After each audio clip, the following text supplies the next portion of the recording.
2021 সালে যুক্তরাষ্ট্রে 9/11-এ হামলার ঘটনার জেরে সে বছরেই মার্কিন নেতৃত্বাধীন আফগানিস্তানে যুদ্ধ শুরু করে সামরিক জোট ন্যাটো। 20 বছরের যুদ্ধে 2021 সালে সমাপ্তি টানে যুক্তরাজ্য ও যুক্তরাষ্ট্র, যেখানে অগণিত সাধারণ মানুষের পাশাপাশি প্রাণ হারিয়েছেন জোটের অনেক সেনা।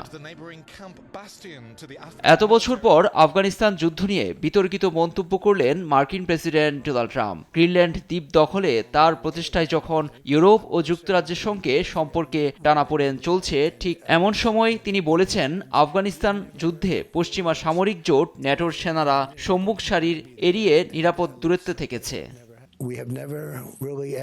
ন্যাটোর সঙ্গে আমাদের সম্পর্ক খুব ভালো, যদিও আমি সবসময় বলেছি আমাদের যদি কখনো তাদের প্রয়োজন হয় তাহলে কি তারা সেখানে থাকবে, আর এটাই আসলে চূড়ান্ত পরীক্ষা। কিন্তু আমরা তাদের প্রয়োজনে থাকতাম, যদিও আমাদের কখনো তাদের প্রয়োজন হয়নি। আফগানিস্তানে বা এখানে বা সেখানে কিছু সেনা পাঠিয়েছিল, তারা কিছুটা পিছনে থেকে গেছে, সামনের সারির থেকে একটু দূরে। দাভোসে বিশ্ব অর্থনৈতিক সম্মেলনের এক ফাঁকে ফক্স নিউজের সঙ্গে আলাপচারিতায় এসব কথা বলেন প্রেসিডেন্ট ট্রাম্প। তবে আফগানিস্তানের মাটিতে ব্রিটিশ ও ন্যাটোর অন্যান্য সেনার আত্মত্যাগকে ট্রাম্প খাটো করে দেখেছেন বলে তাৎক্ষণিক মন্তব্য করেছেন যুক্তরাজ্যের প্রধানমন্ত্রী। আফগানিস্তানে প্রাণ হারানো আমাদের 457 সেনাদের প্রতি শ্রদ্ধা জানাচ্ছি। তাদের সাহসিকতা ও দেশের প্রতি ত্যাগ কখনো ভুলব না। প্রেসিডেন্ট ট্রাম্পের মন্তব্য অপমানজনক ও স্পষ্টই বিপজ্জনক।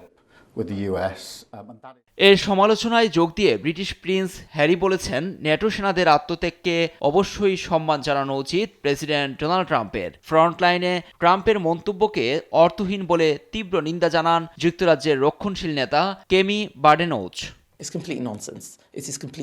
ন্যাটোর অন্যতম সদস্য পোল্যান্ডের পররাষ্ট্রমন্ত্রী রাডুস্লাভ সিকোরস্কি বলেছেন, আফগান যুদ্ধের সময় সম্মুখ সারিতে থাকা তার দেশের 33,000 সেনার মধ্যে তিনি একজন। তাদের নিয়ে উপহাস করা কারো অধিকার নেই বলে সাফ জানান। লুৎফর কবির, নিউজ ডেস্ক, দেশ টিভি।